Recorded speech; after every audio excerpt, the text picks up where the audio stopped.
जब कल फिर से उनसे एक बार पूछा गया कि आपने जो बयान दिया उसकी आलोचना हो रही, कहीं आपने कुछ गलती की है, तो उनका ये कहना था कि मैंने कुछ गलत नहीं कहा है और मैंने जो कहा है अपनी बात को लेकर के मैं तर्क दे सकता हूं, जब आवश्यकता पड़ेगी तब कानून के सामने भी और जनता की अदालत में भी। वो पहले मेरी अदालत में तर्क दे लें, क्योंकि मैं उनके पिता के भी पिता को जानता हूं।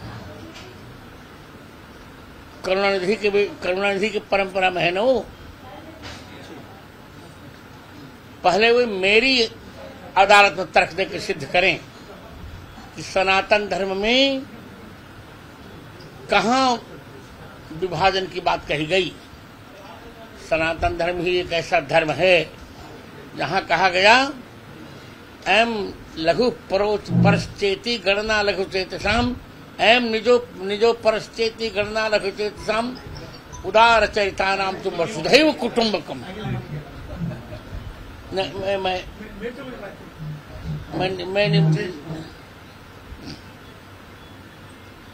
सनातन धर्म ने ही वसुधा को कुटुंब माना। तो पहले वो यदि उदयनिधि में सामर्थ्य है तो मैं खुली चुनौती उन्हें दे रहा हूं, वो मेरे समक्ष पहले चर्चा करें, मेरी अदालत में उपस्थित हूं। वो आगे गुरुजी, पहले कभी स्वामी प्रसाद मौर्य आते हैं, एक बयान देकर के जाते हैं, उसके बाद उदयनिधि मारन ने ये बयान देते हैं, तो क्या आपको लगता है कहीं न कहीं धर्म का राजनीतिकरण किया जा रहा है? निश्चित धर्म का राजनीतिकरण नहीं कर रहा। धर्म को, सनातन धर्म को नष्ट करने की साजिश की जा रही है। विदेशियों से इन्हें पैसे मिल रहे हैं और हमारे साथ, परंतु जब तक जगत गुरु रामानंदाचार्य का यह त्रिदंड है और जब तक उनका झंडा है तब तक सनातन धर्म का बाल भी बांका नहीं होगा। मैं आपको विश्वस्त होकर कह रहा हूं। महाराज जी, राम मंदिर के निर्माण में आपका बड़ा योगदान है। राम को जो जंजीरों के बीच जकड़े हुए थे उसको मुक्त कराने में आपका बड़ा योगदान है। और मैं कई भविष्यवाणियां आपका देखा हूं और सुना भी हूं। काशी और मथुरा के बारे में आपकी क्या भविष्यवाणी? वही जो वहां की थी। जैसे मैंने कहा था कि राम जन्मभूमि हमारा जन्म सिद्ध अधिकार है, कर्म सिद्ध अधिकार है और धर्म सिद्ध अधिकार है।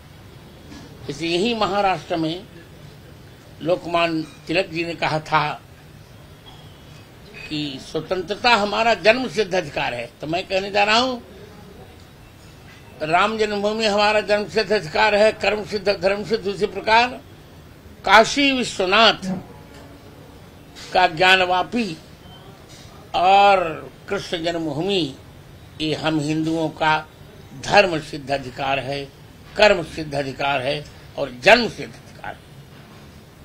महाराज जी, जैसे हिंदू, मुस्लिम, सिख और ईसाई जो 4 धर्म है, 3 धर्मों में आप देखेंगे तो उनकी धर्म एक है, उसमें कोई उप जातियां नहीं है। ऐसा नहीं है। आप पढ़े नहीं होंगे, सब में है ये सब बातें। लेकिन उनके मेरा जो प्रश्न है, उनके यहाँ उप जातियां हैं, लेकिन जब धर्म की बात आती है तो एक मंच पर होते हैं। हिंदू धर्म में ये चीज नहीं, सनातन में जातियां उप जातियां हैं और वो बटे हुए धर्म के आधार पर। नहीं, धर्म के आधार पर नहीं बटे हैं, धर्म एक ही है।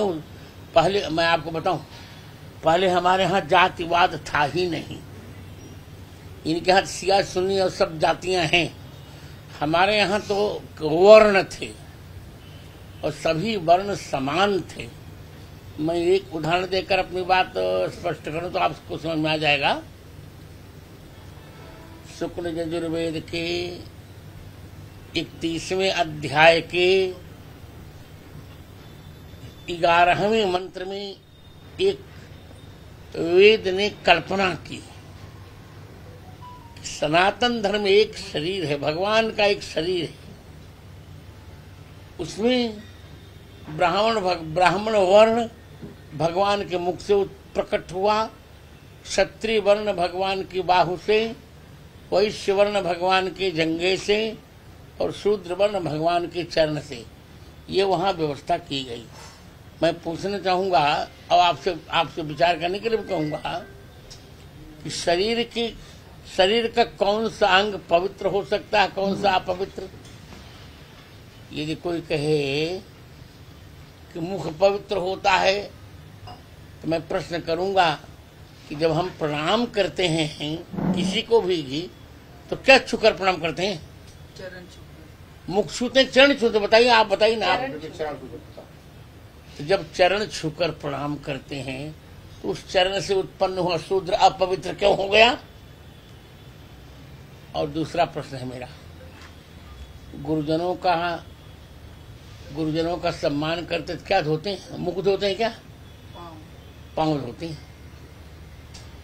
और तीसरा प्रश्न है, पीते क्या है? मुखोदक पीते हैं कि चरणोदक पीते हैं? चरणोदक पीते हैं। और चौथा प्रश्न है कि मत्था कहाँ टेका जाता है? मुख पर टेका जाता है, चरण पर? चरण पर ना। और पांचवा प्रश्न है कि हमारे सनातन धर्म के अनुसार सबसे पवित्र नदी कौन सी है, आप जानते हैं? सबसे पवित्र नदी का नाम बताइए। गंगा जी। और गंगा जी कहाँ से प्रकट हुई? भगवान के चरण से। तो यदि भगवान के चरण से प्रकट हुई गंगा जी सबसे पवित्र हैं, तो भगवान के चरण से प्रकट हुआ शूद्र अपवित्र क्यों हो गया?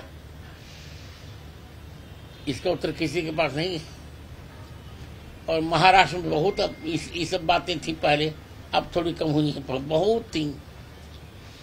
शूद्र शब्द का अर्थ आप लोग जानते नहीं। जैसे एक पिता के 4 बेटे, सबका भिन्न भिन्न नाम लोग रख देते हैं। किसी का नाम आमोद रखा, किसी का प्रमोद रखा, किसी का अनिल रखा, किसी का सुनील रख दिया।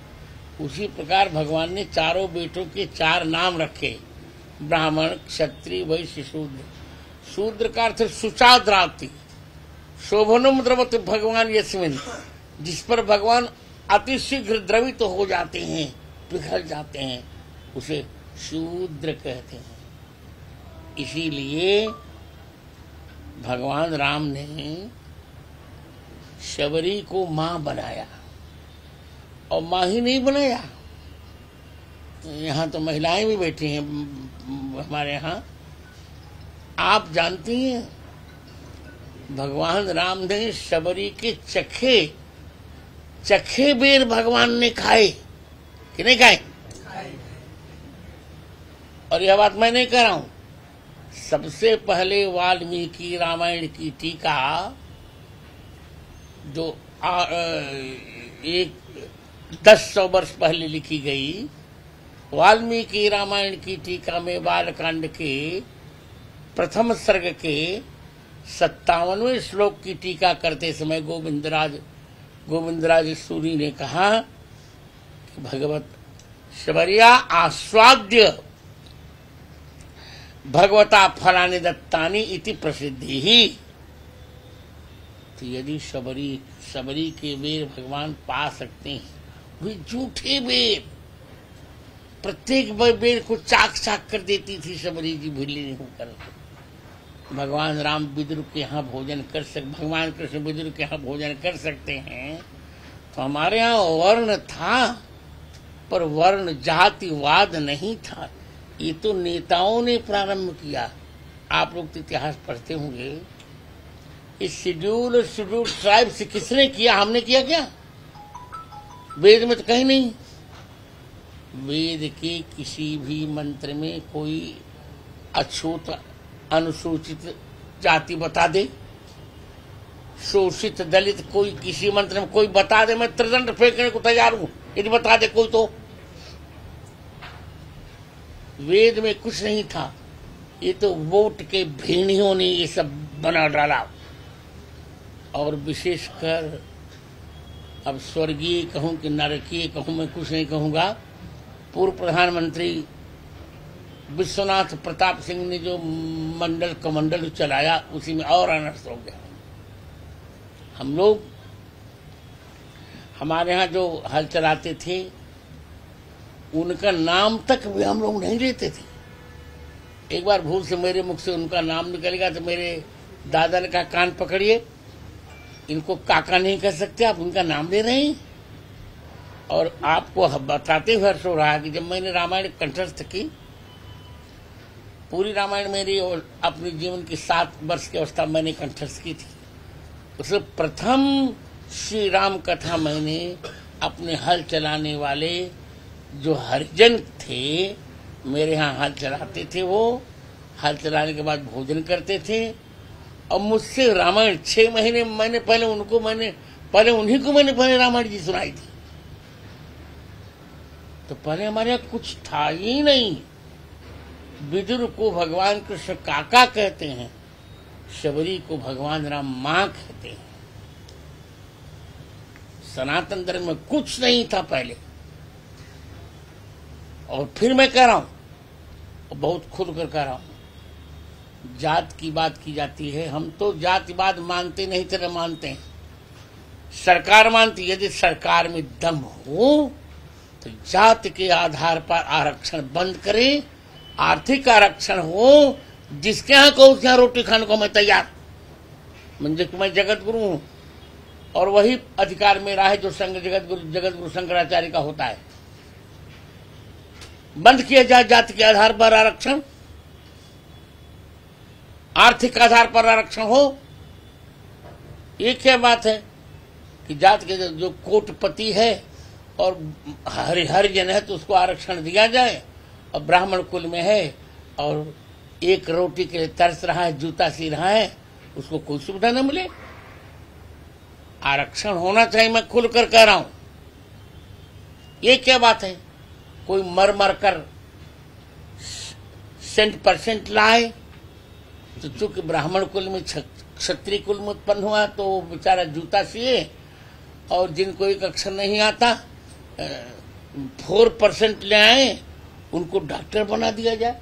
जिनको इतना भी ज्ञान नहीं, मैनर नहीं कि इंजेक्शन सिर पे लगाया जाए कि हाथ पे लगाया जाए। तो मैं मानता हूं प्रतिभा के आधार पर, आर्थिक आधार पर आरक्षण होना चाहिए, जात के आधार पर नहीं। स्वामी जी, इसी को लेकर महाराष्ट्र में मराठा आरक्षण के लिए बहुत बड़ा हंगामा हो रहा है। उन मराठा जो आंदोलक थे उनके ऊपर लाठीचार्ज भी सरकार ने किया। इस तरह से आप देखते हो इसको? हिंसा कहीं नहीं होनी चाहिए, सबको समझाना चाहिए। कितना आरक्षण देते रहोगे? जात के आधार पर आरक्षण के लिए मैं सर्वथा विरुद्ध हूं। एक राजनीतिक सवाल है। 2024 लोकसभा आप पूछिए चाहे जो सवाल। राजनीतिक सवाल ये है कि 2024 का चुनाव समीप है। मैं किसी राजनीतिक गणित के हिसाब से नहीं है, आपने कई भविष्यवाणियां सही हुई हैं। आपको क्या लगता है 2024 में क्या होने वाला है और देश को अगला कौन प्रधानमंत्री होगा? देश के अगले प्रधानमंत्री मोदी जी, नरेंद्र भाई दामोदर दास मोदी जी ही बनेंगे। इंडिया का क्या भविष्य? इंडिया का भविष्य बस एंड पर है।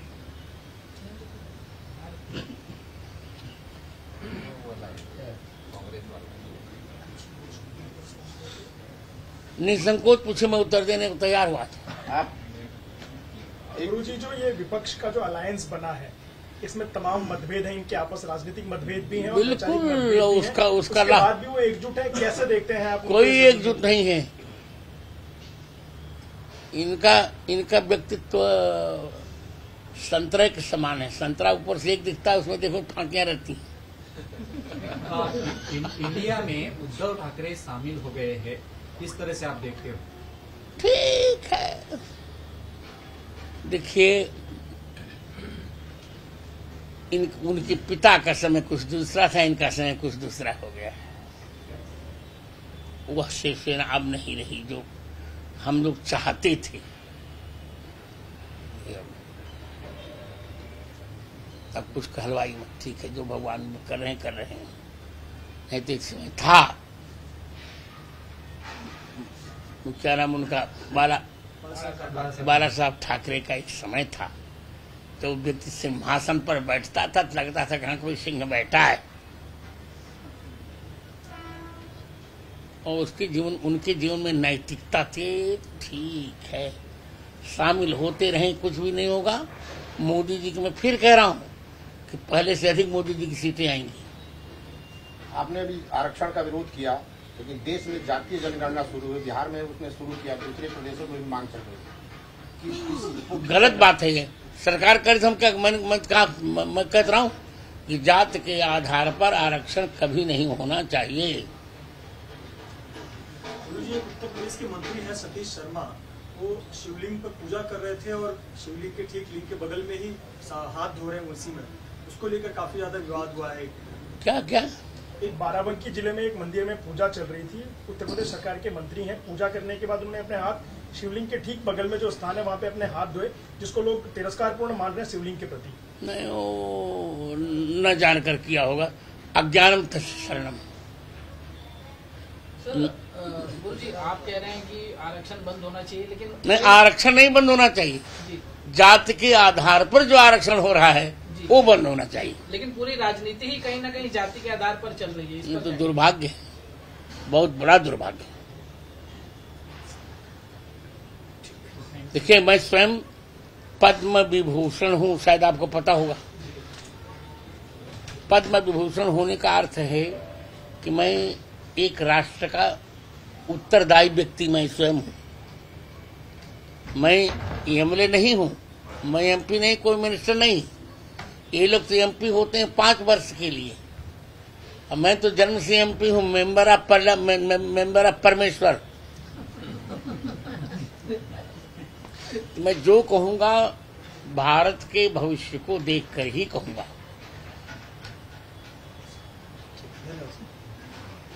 और किसी कुछ संकोच नहीं, मैं तैयार हूँ। आपका दर्शन होता रहे, जब आए तो आप संदेश दें। मेरे दर्शन तो होते रहेंगे। दर्शन शब्द बहुवचन है, एक वचन नहीं बोलना चाहिए। गुरुजी, मैं पूछूं, पॉलिटिक्स में धर्म का यूज हो रहा है गुरुजी, ये ठीक है क्या? आप पत्रकार नहीं रवि भैया। पत्रकार बन गए। रवि भैया सब कुछ बन लेते हैं, मेरा बेटा है। देखिए, राजनीति में ये तो नेहरू जी की पॉलिसी थी, इसको भी छापिएगा। राजनीति में धर्म तो होना ही चाहिए, धर्म से राजनीति पर अंकुश लगेगा। धर्म का राजनीति से वही संबंध है भैया जो संबंध आपका किरण से है। अर्थात धर्म पति है और राजनीति पत्नी है। इसीलिए दोहावली में गोस्वामी तुलसीदास जी ने कहा,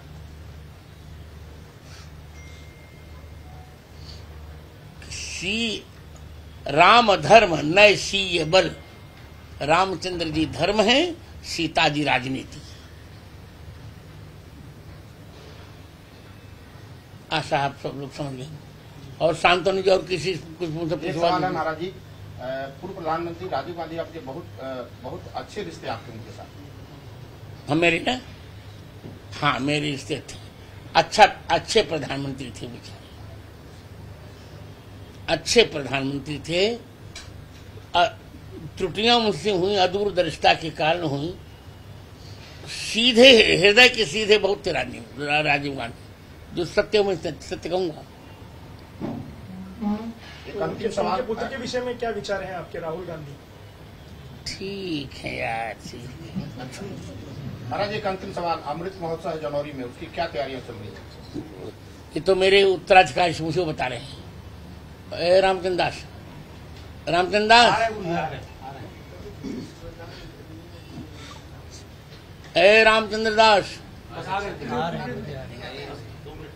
अरे जल्दी आए, क्या करना है? वास्तव में मतलब गुरु जी का अमृत महोत्सव मनाने का जिम्मेदारी हम शिष्यों ने लिया है, उनके उत्तराधिकारी आचार्य रामचंद्र दास जी के संयोजन में। तो उसके लिए हम लोगों ने अयोध्या में 14 तारीख से लेके 22 तारीख तक 1008 कुंडी हनुमान महायज्ञ करने के साथ ही पूरे देश के अलग अलग क्षेत्र संप्रदायों के अलग अलग विचारों को मानने वाले लोगों को बुला के उनके माध्यम से 9 दिन तक गुरु जी के द्वारा